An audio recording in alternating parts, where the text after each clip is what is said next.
Training and Education meeting to order at this time. Unfortunately, the chair of the committee is unable to attend today, and so I think I'm having to take over by default because I haven't been able to get a volunteer up here to do that. So, Mr. Gray, if you would admonish us, please, sir. Yes, thank you, Mr. Acting Chair. Right, in accordance with the state ethics act, it is the duty of every board member to avoid both conflicts of interest or appearance of conflict. If any board member has any known conflict of interest or appearance of conflict with regard to any matter coming before this education committee today, please so state the conflict or appearance of conflict and refrain from any deliberation and vote in that particular matter. You say that in your sleep? Yes, sir. It's how I go to sleep. That's what, you know, it has the same effect on me as it does on y'all. Yep, exact same effect. All right, thank you. Ms. Battle, it's on you, please, ma'am. Can you give us your report? Good morning to the PPST&E committee. Also, good morning to the industry members joining us today, and welcome to those who are joining us online as well. My name is Karen Battle. I am the training officer investigator for the Private Protective Services Board. I am here to present the Training and Education Committee agenda for today, Thursday, July 23rd, 2026. If I can direct everyone's attention to the agenda before you, I'll first discuss some of our upcoming classes that we have scheduled. The first course is the Unarmed Guard Trainer course and workshop. This is a 5-day course that is held for those who desire to become Private Protective Services Unarmed Guard Trainers. It's a 5-day course that we hold here in Raleigh at the Wake Public Safety Campus off Chapin Oak Road. The upcoming dates, our next one is September 14th through 18th, and the remaining date for 2026 is November 16th through 20th. We have also went ahead and coordinated the 2027 dates as well, and those are listed for those who are interested in attending. We also have some upcoming dates for our firearm trainer recertification and pre-qualification classes. This is a 1-day course that is held out at the Samarkand Training Academy in Jackson Springs, North Carolina. Our next date is September 23rd, followed by September 30th and October 28th. And I'd like to note that October 28th is specially reserved for those who are our dual certified firearms trainers to recertify. So if you are certified in rifle and shotgun, that is the day that you would need to sign up to recertify both of those certifications. Our 2027 dates have also been coordinated as well, and those are listed before you. Our next upcoming new firearms trainer course is scheduled for October 20 through 23rd. This is a class that is designed for applicants that are current unarmed guard trainers who are interested in becoming firearms trainers. We currently have 4 seats filled. We plan to fill it with 14. We currently have 4, so we have 10 slots open. We currently have 17 signed up for pre-qualification in September, so I am pretty confident that we will fill that class. So to those who are interested in becoming a firearms trainer, I would submit your applications, and then as the numbers increase, we can certainly get another class scheduled. The long gun trainer course is a 3-day course that we hold at the Salemburg for those firearms trainers who desire to become a long gun trainer in shotgun and rifle. Recently we didn't have any applications on file. I did send out an email about a month ago, which generated 5 applications so far. So as soon as we get a few more, we'll be glad to schedule another class, as we have to have a minimum number of applicants to hold the class. Completed training just last week. We completed the Unarmed Guard Trainer Workshop out at Wake Tech, July 13th through 17th. We graduated 13 new Unarmed Guard trainers. I did a poll. I asked them how many of you are using this as a stepping stone to become a firearms trainer, and I think 11 of them raised their hand. So again, hopefully we'll see some more firearm trainer applications as well. With the firearm trainer recertification and pre-qualification date, we do not hold classes in the summer. Those classes will resume in the fall of 2026, as previously listed. I was able to conduct 2 firearm trainer observations since we last met. The first firearms trainer that I observed, Ray Edmonds. The date of that observation was Tuesday, June 9th, 2026 at 12:45 p.m. His training was conducted at 141 North Business Court in Rocky Mount, which is the Eastern Indoor Shooting Center. I observed no violations during his training. He called the course correctly, and he did utilize all required equipment, such as barricade, stopwatch, lighting, and so forth. I conducted a second observation of James Dudley and Brian Apple. The date of that observation was Thursday, June 11th, 2026 at 1:30 p.m. The location was 3921 Old Holly Springs Road in Apex, which is the location of the Wake County Firearms Education and Training Center. There were no violations observed. Dudley and Apple called the rifle course only, was the only one that I observed. And again, I observed no safety violations and had no concerns. We did have 3 weapon discharges reported to us since we last convened. The first weapon discharge involved a Demetrius Elliott. He's employed with Allied Universal Security Services. The date of this incident was May 19th, 2026 at 6:30 p.m.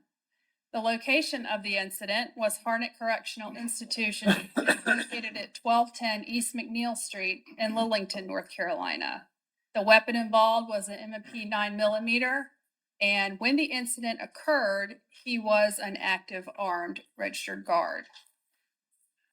The facts are these. On May 19th, 2026, at 30 p.m., Demetrius Elliott was working armed security for Allied Universal at the Harnett Correctional Institute in Lillington. At the time of the discharge, he was seated in his patrol car. It was reported to me that he unholstered his weapon to record his serial number on a report that he was writing, and the weapon discharged. There were no property damage or injuries reported, and he was terminated as a result of safety violations for this incident. I did inquire with his supervisors, was there an incident that he was involved with involving his weapon that would cause him to remove it to record a serial number? They said no, and they were unsure why he was writing his serial number down. The second weapon discharge involves Demetrius Goss. He is also employed with Allied Universal Security Services. The date of this incident was June 23rd, 2026 at 11 a.m. The location of the incident was the North Carolina Correctional Institute for Women on Bragg Street here in Raleigh, North Carolina. His weapon was also a M&P 9mm 2.0, and when the incident occurred, he was a registered armed guard as well. The facts are these. On June 23rd, 2026 at 11 a.m., Demetri Goss was working armed security for Allied at the North Carolina Correctional Institute for Women in Raleigh. At the time of the discharge, he was in his assigned tower. He unholstered his weapon and accidentally shot himself in the leg. He was transported to the hospital with very serious injuries. And the update that I have at this time is that he is still on a leave of absence recovering from his injuries. The final weapons discharge I have today is Nicholas Bennett. He is also employed with Allied Universal Security Services. The date of the incident was June 30th, 2026 at 5:45 a.m.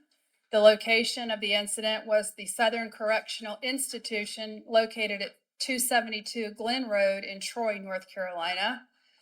He also carried a M&P 9mm 2.0, and he was an active armed guard when the incident occurred.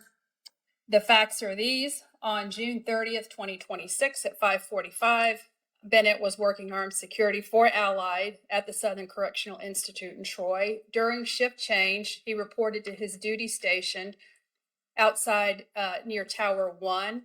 He conducted a weapons check outside as opposed to a clearing barrel, and a weapon discharged into the grass. There were no injuries reported. Bennett was removed from his position, and in last speaking with his supervisors, they are only going to allow him to work unarmed moving forward. I have a concern here. I got. Do we see a pattern by any chance? How many, do you know, or can you tell how many firearm instructors Allied has? If you give me just a moment, or you have it, or, okay. I mean, we've got 3 discharges since our May meeting, all of them occurring with the same company, and all of them occurring in North Carolina Department of Corrections Institutes. I would think the Department of Corrections would be a little concerned about this, but maybe not. And somebody's missing that part about the gun won't fire unless you pull the trigger. And I don't know what we need to do to have them emphasize that in their training a little bit better. Something needs to be addressed because, when we're looking at trying to get armed guards in schools, this don't bode well for that. No. I have a question. Are these weapons being hot seated? And what I mean by hot seating, I mean, Going off. are they switching these weapons out Yes, every shift? yes. My next question is, how are they doing the leasing on these weapons? Doing the what? The leasing. Yeah. Yeah. Because you can only lease a weapon once. Allied owns all the weapons They own their weapons. for them. Yeah, but if they're leasing them out to the actual guard. No, at these, they don't at lease these them. They don't correctional have to. institutions, they leave the gun there. The gun is there. When I come off shift, I go to the clearing barrel, I clear the weapon, I hand it to you with the mag, you load it, you go to work. That's the problem right there. Not if Allied. No, I'm talking about going to the clearing barrel, switching weapons out. I mean, Well, right there's one discharge into the clearing barrel on the outside of the clearing barrel. You see what I'm saying? Here's the other guy that shot it in grass because he didn't clear it at the clearing barrel. And he goes and checks it later. If y'all remember back when another security company had the contract, they had the same problem. Yes. And that company switched over to the modular system where the holster, weapon and all got transferred from one person to the next. It pretty much eliminated that for them. Right. It did. They went to a 100% modular system. But I mean, Maybe that needs to be explained to. they're putting a lot of faith in letting them take the weapons out, clear them, put the mag back in, and racking it. So That was one of the things that I made sure at Camp Butler, they wanted to put clear barrels up there. And I said, no, you don't. you handle a weapon and it could go boom. If you don't handle it, it's not going to go boom. The question I would have, the one that shot himself in the tower, why was he removing his weapon? Why was he Exactly. in the tower? Yeah, exactly. Or sitting in the car. I mean, But that's why big- would you need a serial number for a report? That don't make no sense. I had a fire instructor with the Department of Corrections tell me one time that there wasn't a single tower in the state of North Carolina that didn't have a bullet hole in it. Because they get bored and play with the weapon and pull the weapon out, look at it, whatever. I don't know what needs to be done. I don't know if there's anything that we can do. Maybe they should be made aware that it is a real concern that we have 3 in a 45-day period from the same company. Is anything happening with the company at all for this, or just the employees the one getting? I think it's just employees doing it, but if they need to reemphasize something in their training programs where everybody's doing it the same way, and yeah, anybody pulls a weapon out and fires it, certainly needs to be sent back through training if they are still employed. It seems like the prison needs to address this. So absolutely, but Well, they have an investigator that supposedly investigates every weapon discharge. prison, The prison does. do we ever hear? I haven't heard. Can we look into getting those results from them to see where their stand is? Because at one time I pulled as a matter of fact, it's kind of along this same lines. They were having a lot of, and I pulled how many they had. Like even back when it was DOC guards that were working there up until. So there is That might be worthwhile. There was someone with the Department of Corrections that I think that would be worthwhile if we looked into what they were looking at doing because we could certainly talk to the secretary about that if we need to.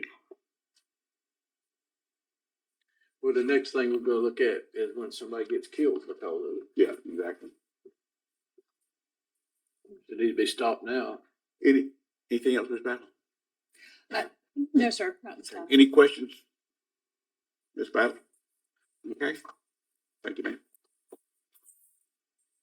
The next thing I have is the, course approval, review and renewal. We have, 8 courses that are new and 12 up for renewal. Did anybody have any questions about any of those? Besides me? Well, I could, but I have one request of staff, and that is number 5 on the list. Yep.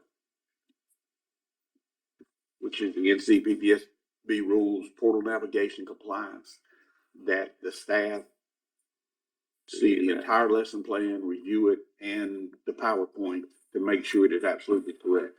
Yep.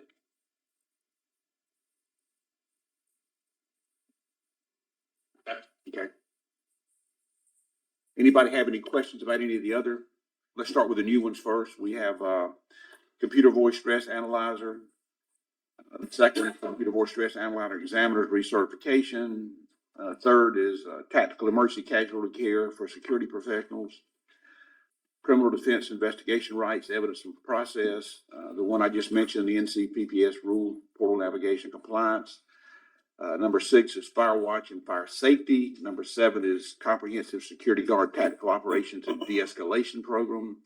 And number 8 is lost assets found, finding and claiming your unclaimed assets held in state coffers. Any questions? Do I have a motion to accept the new courses? Motion to accept. I have a motion. Do I have a second? Second. Discussion? All in favor indicate by saying aye. Aye. And that includes 5, correct? Yes. Okay. With that caveat. Okay. The renewals, we have, surveillance strategies for success. Finding people, skip tracing from start to finish. Third is active shooter for private investigators. 4 is the drone revolution, earthquake in the insurance industry. 5 is ethics in private investigations. 6 is hate crime training for investigators. 7 is investigating nursing home abuse. 8 is interview techniques, the peace model. 9 is courtroom presentation, expectations and presentations. 10 is introduction to surveillance. 11 is managing stress and difficult clients. And 12 is how drones aid accident reconstruction. And all 12 of these are renewal. Any questions about any of those? I'll entertain a motion to accept. So moved. Have a motion, second. Discussion? All in favor indicate by saying aye. Aye. Those opposed, like sign. Does anyone on the committee have anything to be brought forth today? Staff? Anything? 17 is the answer to your question for the previous final furnace. 17? 17. Did they have? Okay. So chances One are, company. One location, Well, they're under 2 locations. but same client or same Same type of location. yeah. Again, anything else from staff? All right, Jeff, you've got anything? no, sir. Anyone on the committee got anything they want to bring forward? Well, I don't know if this would be for this committee. I'll bring it up in laws and rules, but as relates to the correction facilities, in looking at 74C 6E, there's a note in there, at least from the one that's on the website, saying delayed expiration C note. I've not seen, I don't know, it's the one that says security services related to entry and exit, direction and movement of individuals at entry and exit, security working towers, and perimeter security patrols at state prison facilities. But, because I went to look at that, when I saw these discharges, and I see this note. Right. What they ever did with it. probably something I should bring up in laws and rules. I'm sorry. It's just. No, that's fine. You know, it did have a sunset. Right. Yeah, it did have a sunset and they took the sunset out. And if you'll read the Yeah, attorney's right. report, you'll see it got yanked out of the bid. Right, but so that's what that note is? That's what the note is. But I can say, I've never looked at the online, now that doesn't show up on my printed version. So I couldn't find a note. That's what I'm like. Well, that's what the note Okay. is. They put they kept sunsetting it. They have moved that and moved that. Yeah. And it was in a bill. I I remember can't remember that. the number, but it's in the attorney's Yeah. report. Then they yanked it out a couple of weeks ago for I some. thought it might be that, but like I said, Yeah, that's what I it couldn't is. find it. Well, no, it has sunset at least twice. And, I don't know what they're gonna do. I don't know why they yanked it out unless they plan to do away with that program. But they did yank it out. I don't think we'll do away with it right now. I don't see that. Not with the dearth of applicants to COs. Right. Big increase in pay. Anything further?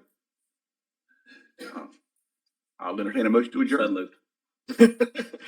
How fast did he come up with? Have a motion in a second. All in favor indicate by saying aye. Aye. And that's the chair. Thank you. Thank you. Thank you. Law and rules will meet in about 10 minutes. Law and rules, 10 o'clock.